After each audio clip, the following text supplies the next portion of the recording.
Good evening, everybody. This is your boy, Cordell Jurassic Waits. We're here today. It's March 2nd, 2020. Our topic today is the NBA. But today it's we're going to be talking about a particular team here. It's going to be the Cleveland Cavaliers, our home city, home team. We're here, at the house, Cleveland, Ohio. Um, right now, the Cleveland Cavaliers record is 17-43. Um,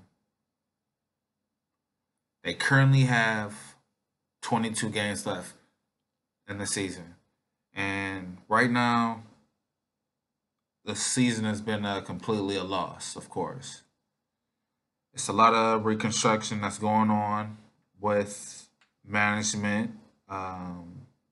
Soon to be coming up.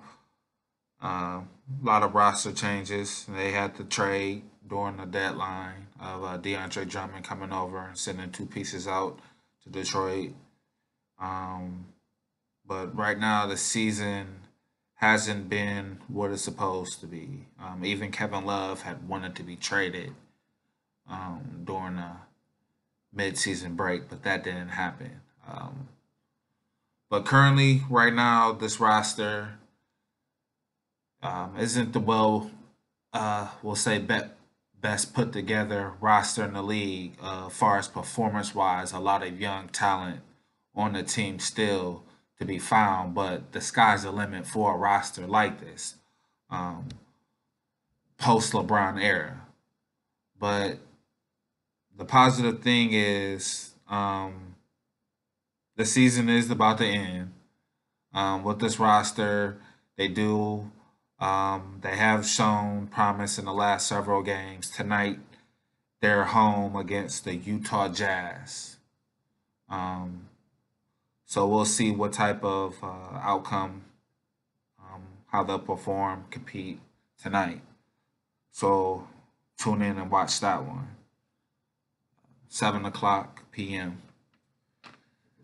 But with 22 games left, we got the college season again for their post March Madness to the regular season that they just are getting ready to finish, and the Cavs has to be thinking, hey, they have the second worst record in the NBA to the Golden State Warriors, who has the worst record to say. Um, but right now, the Cleveland Cavaliers, the only positive thing, like I said, is they have had a better month to say. I've been personally going down. I've seen about at least 5 games this season, key games. Took my son down there, had a good time. So um, it's always a good thing to see a team win. That was my most recent game I went this past week. But when we look at this roster and this draft coming up, they have the possibly with a top three pick last year. They had a believe a top three, top five worst record in the league last season, but did not end up with the top pick, top two or three picks in the draft. And they definitely could have used those on either John Morant or Zion Williamson. But and the same thing to be said the year prior to that, but we won't get on that. With free agency coming up for them in the off season, they are in position to re-sign DeAndre Drummond. And this is why I say it's a positive thing for Cavs fans if you really look at it, outside of them playing well in the later part of the season. And we'll talk about that actual roster a little bit more. But with the free agency, they won't really be able to get a player a top tier player like that because of the city that they're in and being post LeBron. It'll be very hard for them to pull that off. So they'll just have to really pay for a good talent to say, and re-signing Drummond will be a good thing. Having him in at center, and whether the coach will still be there is not a guarantee that they have filling in now. So that's another offseason move that they have to look to make, as well as if they rather to keep the current GM or not.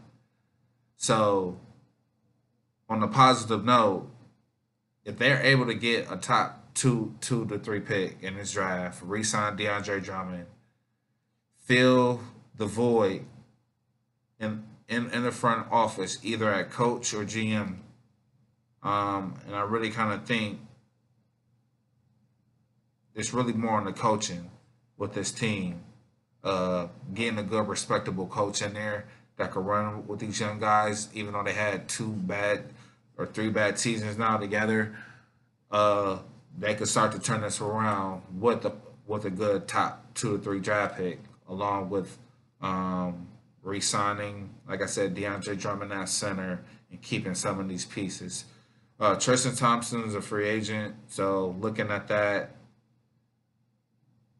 a lineup for me, you wouldn't start Seti, and this is why I'm going back to the roster. You wouldn't start Seti at the 3, so I would love to either draft a 3 or either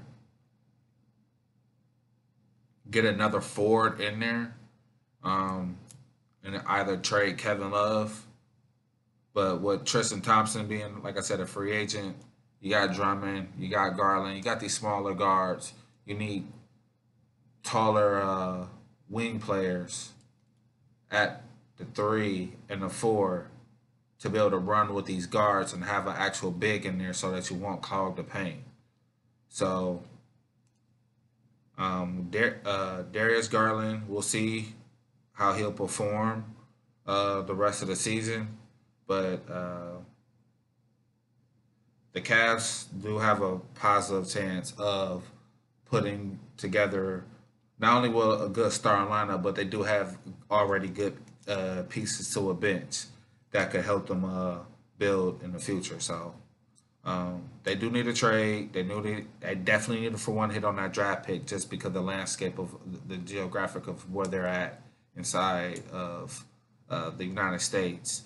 It's hard for them to attract a key free agent. So there you have it. The Cavs should be able to perform and have a solid 2021 season. So we'll see what the outcome will be.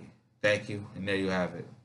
I'm Cordell the Drastic Weights, and this has been another episode of Cleveland Sports Junkies. Thank you.